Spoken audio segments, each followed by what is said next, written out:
Welcome back to Caffeine Confessionals.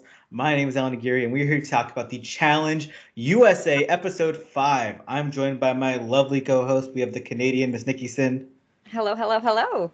the Vermontian Zoe Trimboli. Hi, everyone. We are not joined by Luke this week. He's having fun. He's having a great day. But he's going to make sure to listen to this podcast just like all of you are. And again, I want to give a thank you to all our new listeners, including Danny McCrae, former Cowboys player, Survivor player, Challenge USA cast member, husband of Kiki McCrae. Big Kiki fans here. This is a Kiki Stan podcast. I got a message from another cast member who we got named for now, but we have said they like it. So thank you to all who's listening. Make sure to hit a subscribe, hit a like. We're here to talk about Challenge USA episode 5. I just want to say they started this elimination really early into the episode because there wasn't a lot of stuff going on, but I thought it was a great episode. I feel like there was a lot to it. Like there was a lot more drama than sort of the last episodes. And when I say drama, I don't mean there was a lot of like fights. It was just drama that's like bubbled over that they can't seem to avoid.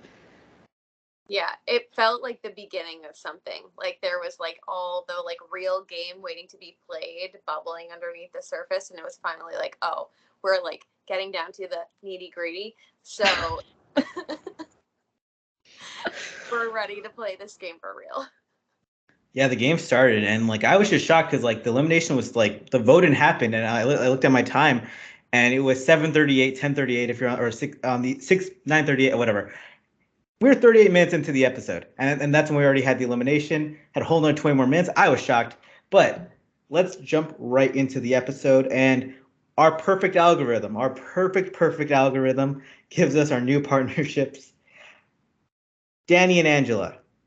Angela's hyped. Olympian, NFL player. Great stuff. Angela. All day.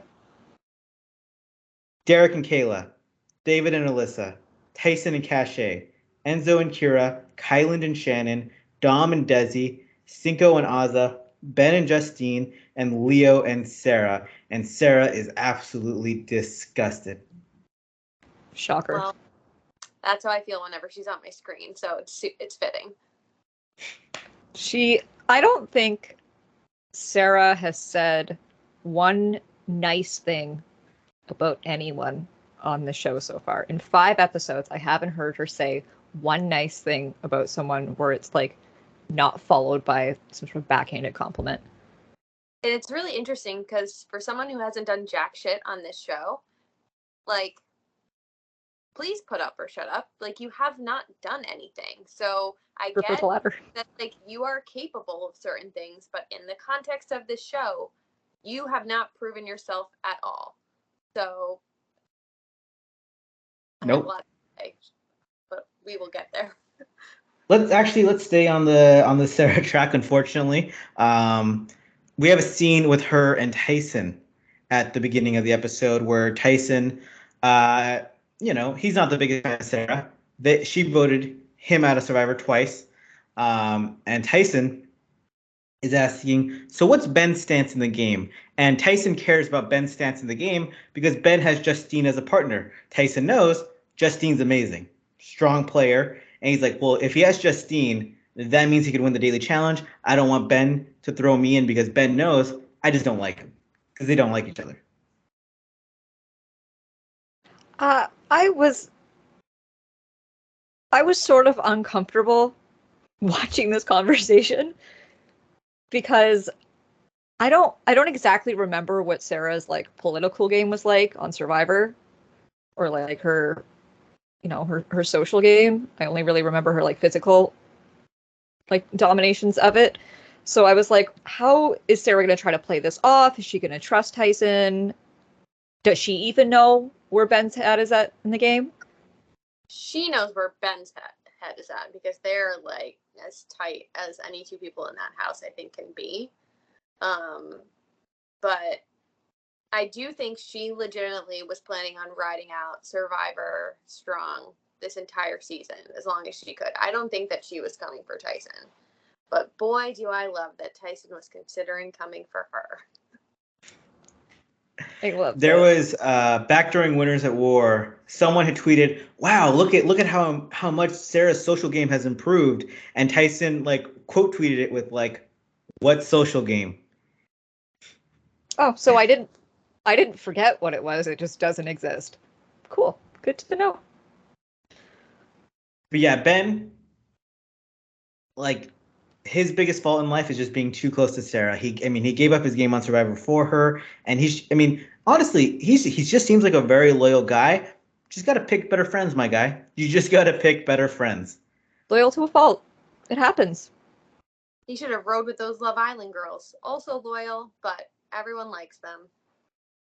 Could have given them all cowboy hats. They would have been cute as hell. Oh, and cowboy boots too. Stop. That would be so cute. We also get a scene between Derek X and Cayla, two people who kind of go under the radar. Both wear glasses.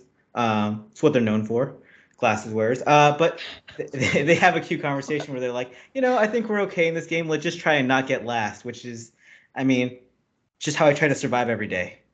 Every day of my life, I'm like, hey, I don't know, don't get eliminated from life. I saw them and I was like, oh, this is like a sleeper team. Like, if this is not a super physical challenge, they could do very well. Anything that involves like crawling under something, those two, very. Like, they can communicate. They're not crazy. They're both pretty intelligent. Like, they're fit enough. Like, I was like, oh yeah, I see it. I like the vision for this team. They don't have a partner talking shit about them. No, they got 2 heads, 8 eyes, better than, Sure. the 4 or the 2 and 1 of them. They get to the daily challenge, and it is a swimming challenge.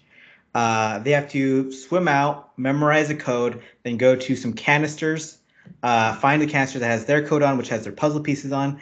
They grab the puzzle pieces, swim back to shore, do this like 2 or 3 times. 2 times. If you mess up and you open a tube that's not yours, you get a penalty. You have to swim back to a buoy, and so on and so forth. What made this challenge very interesting is we have not just 1, not just 2, not just 3, 4 cast members who clearly do not know how to swim.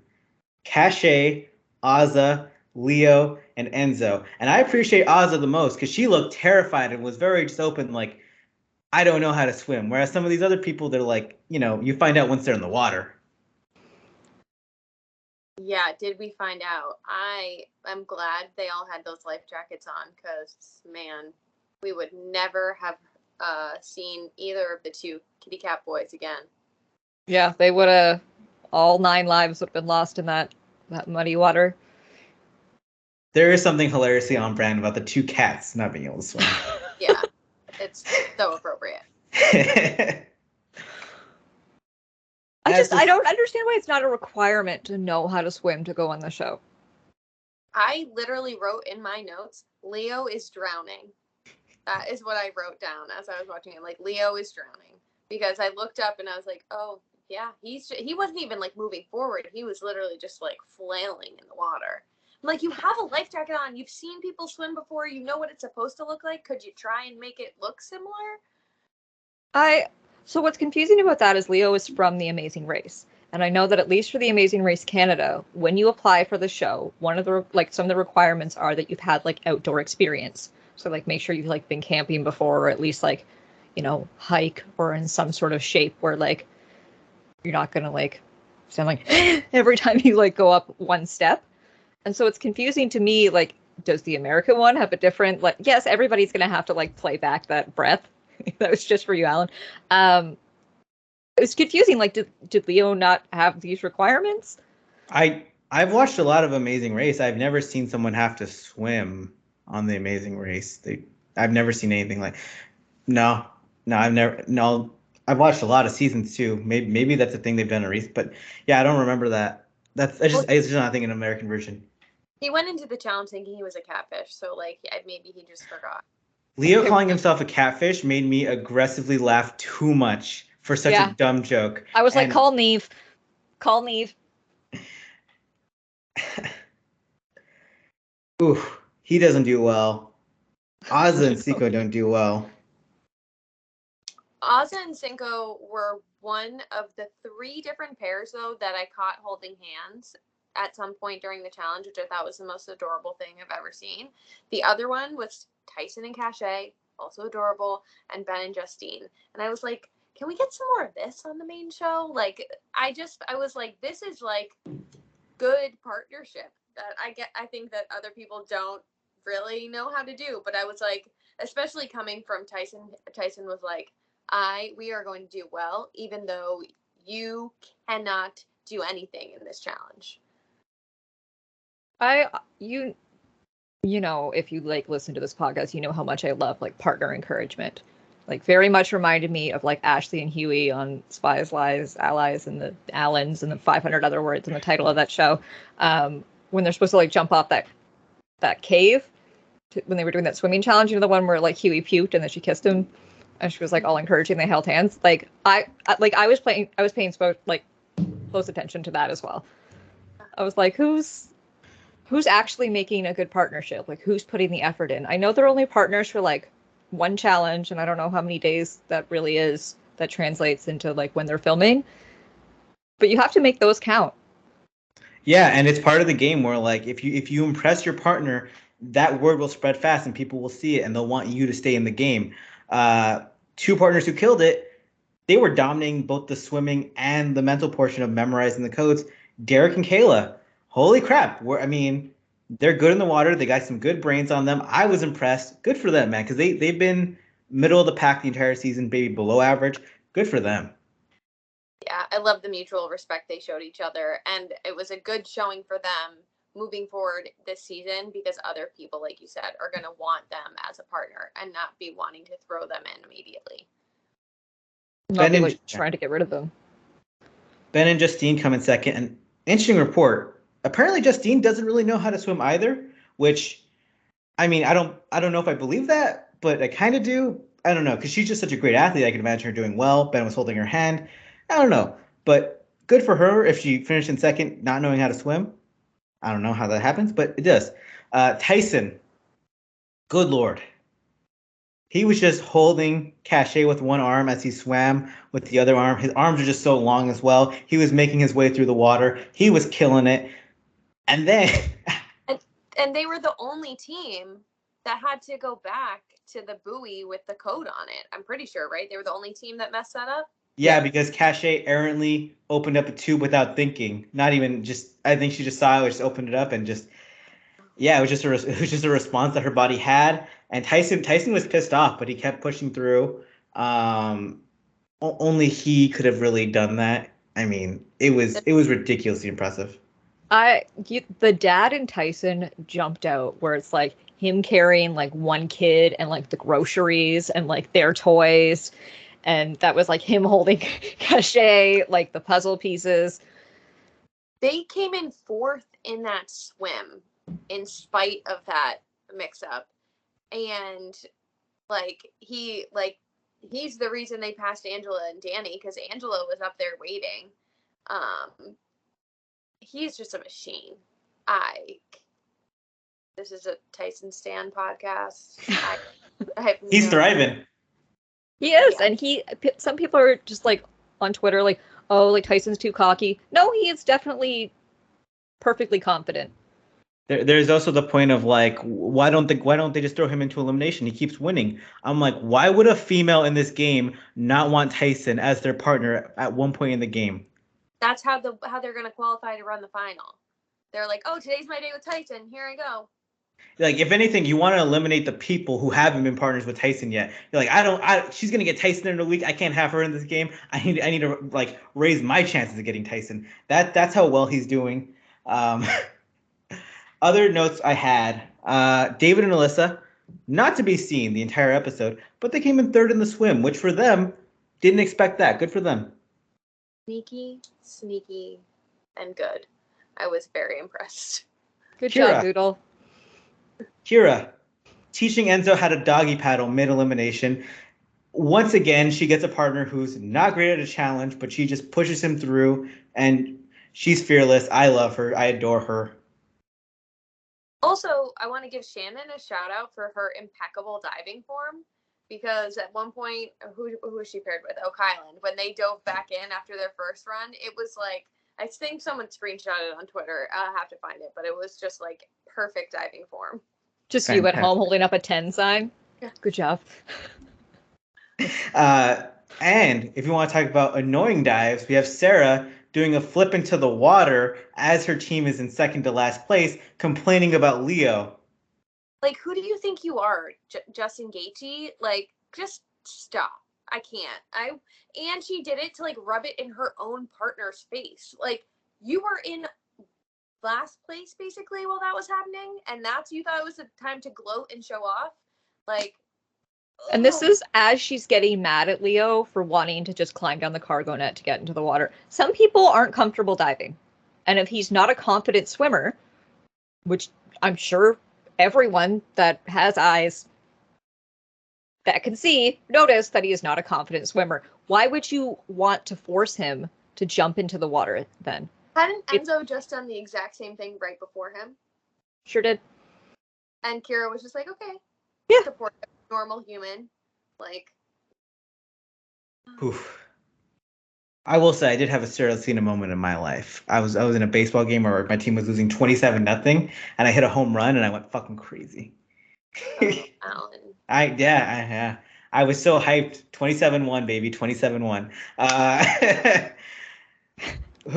So uncommon. Neither of you won. No, we got to the puzzle.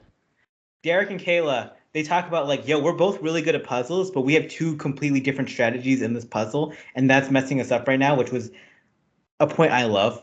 It was just because like that's like part of the game sometimes, and it is like, when it comes to puzzles, I think we saw it with CT and Cam on the double agents where they were like, they're two good puzzle players, but you can't have two minds working against each other.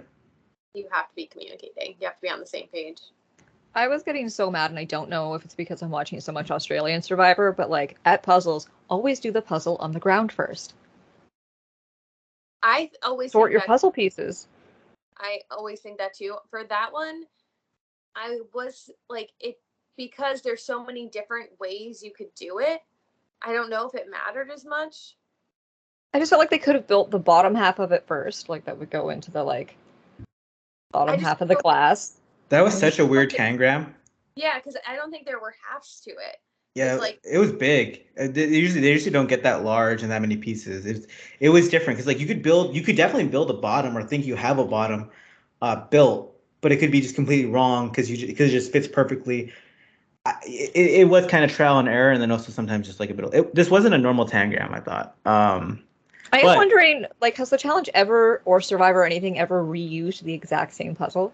Oh, all the time. The challenge uses that puzzle where you gotta get to 15 in each row like 8 billion times. Oh, yeah. Or the remove the stick challenge. I mean, CT walked into that challenge last season in the final that was taking Nelson, Kyle, Casey, and Nani 8 million hours, and he was just like, "Oh, just remove these two things. We're done in 2 seconds." Like I've done this in 18 seasons, like already. Like they do that all the time. But yeah, Tyson solos it, kills the puzzle, wins it for his team, and he was hyped, reasonably so. That's a normal time to get hyped. And he was celebrating with his partner. Yeah, who basically just was an anchor for him through that whole challenge. Like, kudos. But at least she was aware. Yeah, no, and I'm not saying he shouldn't be celebrating with her. I think it's great that he was. I think it's great sportsmanship. He's a great partner regardless of who he has. It just, some people should be taking notes. Derek and Cayla come in second. My bad, my list is not. Ben and Justine come in third. Danny and Angela come in fourth. David and Alyssa come in fifth. Desi and Dom sixth. Kylan and Shannon seventh. Enzo and Kira eighth. Enzo said he was going to take care of the puzzle. Didn't know Enzo was decent at puzzles.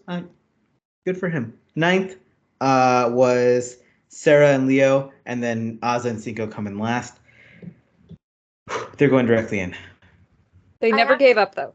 Yeah, I have to say, and some people are going to really bristle at this comparison, but Cinco gave me, and I want to say this in the nicest way possible, and I mean it as a compliment. He gave me serious Josh Martinez vibes in how supportive he was of Azza in spite of her poor performance. Because I think no matter what you say about Josh, he is the most supportive partner that you could have on the challenge. He is always like cheering on his teammate, believing in them. He's not yelling at them. And I think that Cinco had to have so much patience with Azza in that challenge. And like when he just looked at her, he's like, I really need you right now. I was like, you poor thing. But I respected him a lot for that.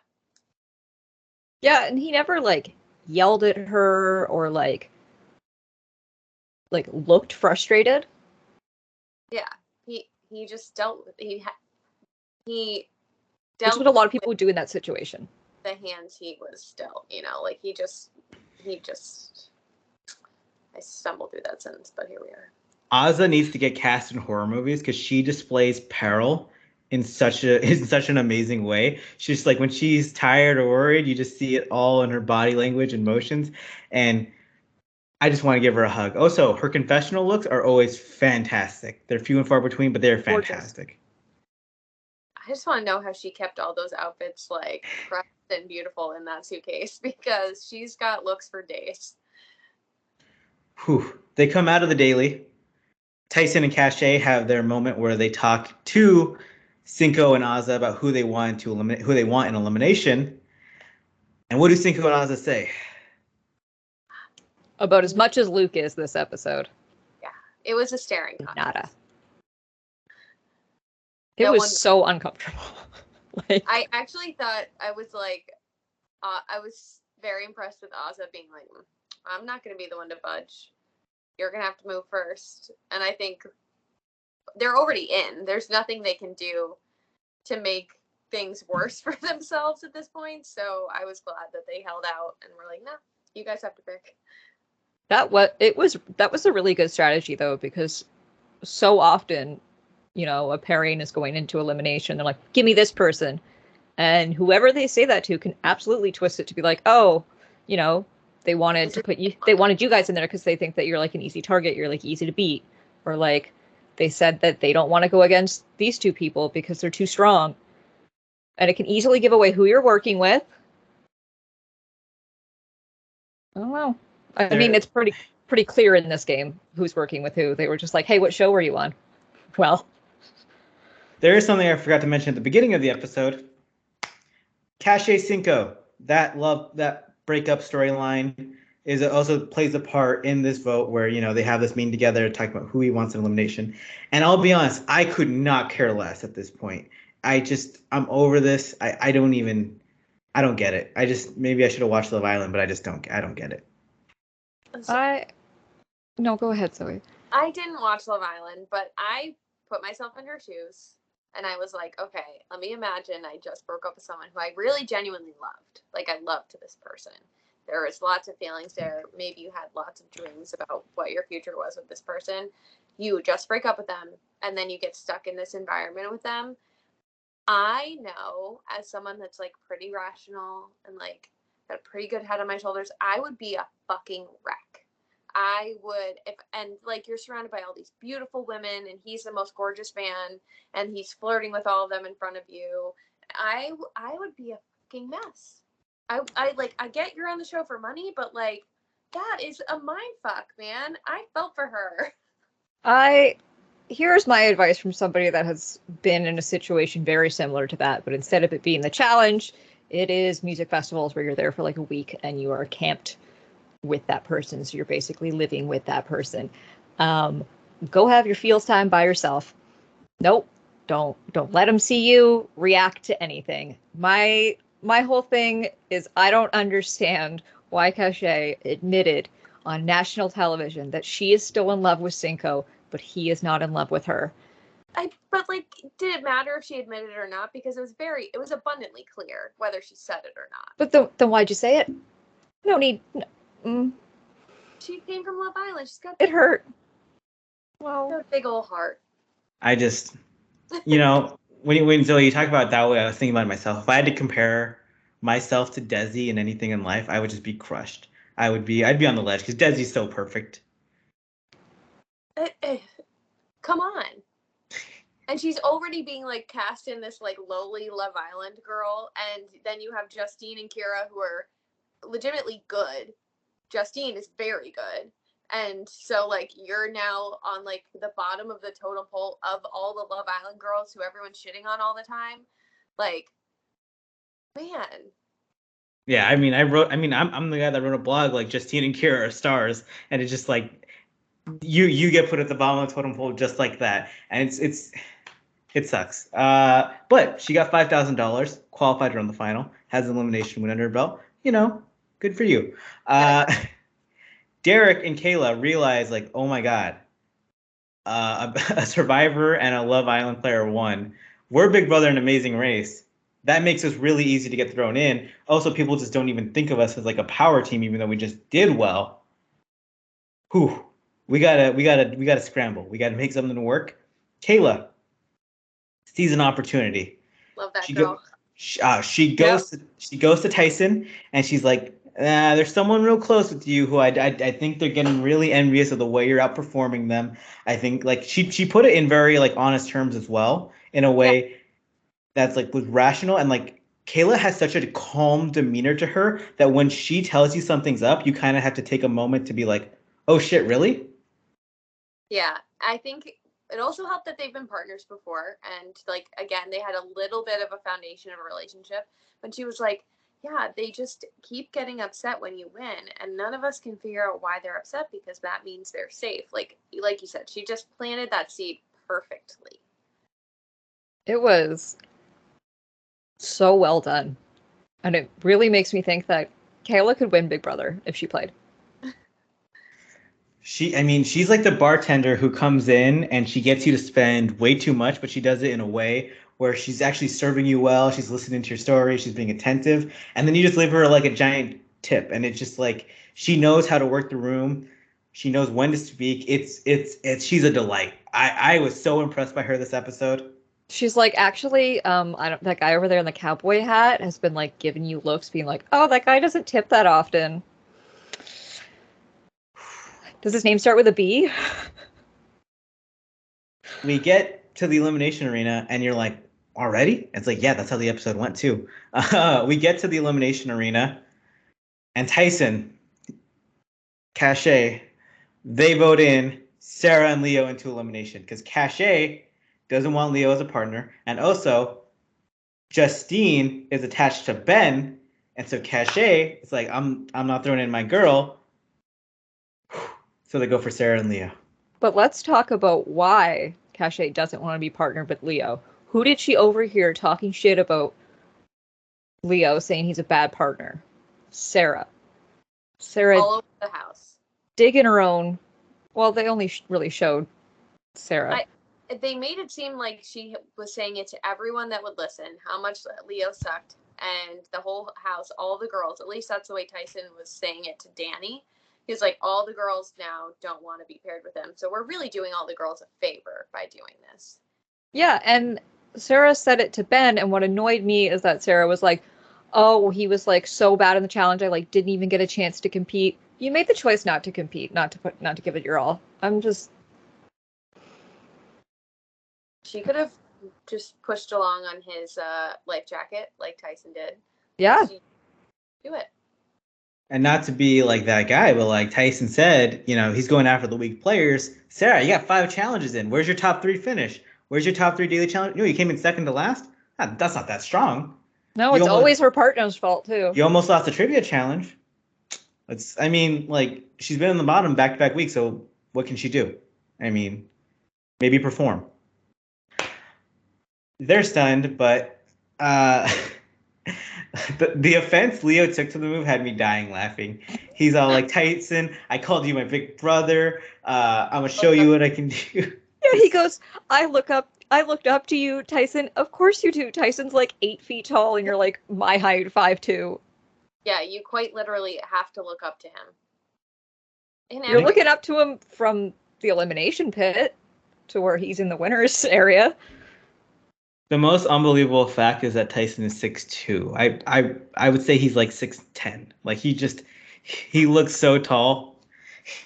He's tall, like he's taller than average, but he also just has the tallest personality. Like, yeah. I feel like he could tell me everything that's on a top shelf. And like that's good enough for me because like I don't know what's up there. The elimination. So you want to explain it? I'll try. Okay, so They're they are chained together, the two partners, and there are all these different sized film reels all over the sandpit. And so what they have to do is they have to go into a It's a movie trailer. Yeah, they have to go into a little box and it's all dark. And they have a stack of these film reels and they are 4 different sizes. And they have to feel just with their hands in what order these film reels appear in, and then they have to go back out and rebuild the tower outside in the sand. And one team had a great strategy and one team had no strategy. Oh. Leo immediately starts picking up their film reels because he's like, all right, we got to measure them out. We got to get the biggest one. We got to get the next biggest one, the smallest one.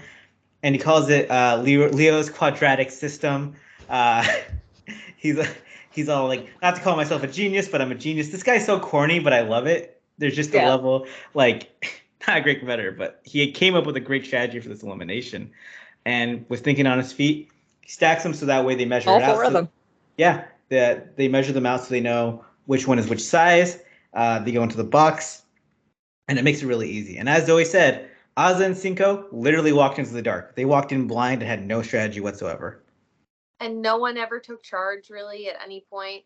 Even like during the elimination when Alyssa was trying to help them out, I almost wanted Alyssa to say, stop, come over here and listen to me. Like I'm going to give you their strategy because you don't have one. And she was like, oh, use your fingers to measure it. So they were doing, like, if it was like this, they were doing like this instead of like this. Yeah. Just like slapping the inside of it instead of measuring like the width of it with their hand. Oh, so bad. I did think they were blindfolded at first. I'm going to say that. Nope. They did. It was a 3-legged competition technically, but yeah. Catboy kills it. Catboy absolutely destroys it. I mean, he had the right strategy. They win this elimination with ease, and Sarah is like, look at me. I came up with this strategy. I'm the greatest player of all time. I'm gonna cut your throat. I'm gonna eat a turkey leg. I'm gonna eat all Thanksgiving dinner. Leo did it most of it. Catboy, the guy you were saying was a bad player. I mean, he had the strat. Well, Sarah can finally name a Catwoman or Catman. She was sticking out her tongue a lot, I guess. Like.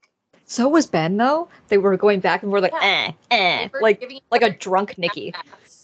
From afar, just giving each other cat baths from afar. I was disgusted. That was I was getting ready for the episode to be over, and I always like to check to make sure I don't look like a dungeon troll before we come on and record this. And I'm like watching it in complete disgust. So I just started like snapping screenshots, like, or taking pictures, because I was like, I know that someone will at least get a giggle out of what's going on my face. She was repulsive. She is repulsive. She is a no-neck monster. She has clearly never watched America's Next Top Model because her chin is always sucked into the back of her head, and everything that comes out of her mouth is repulsive. I hate her. I hate her so much. Yeah, I just wanted her gone this episode. I was like, oh my god, I'm never gonna know peace, am I?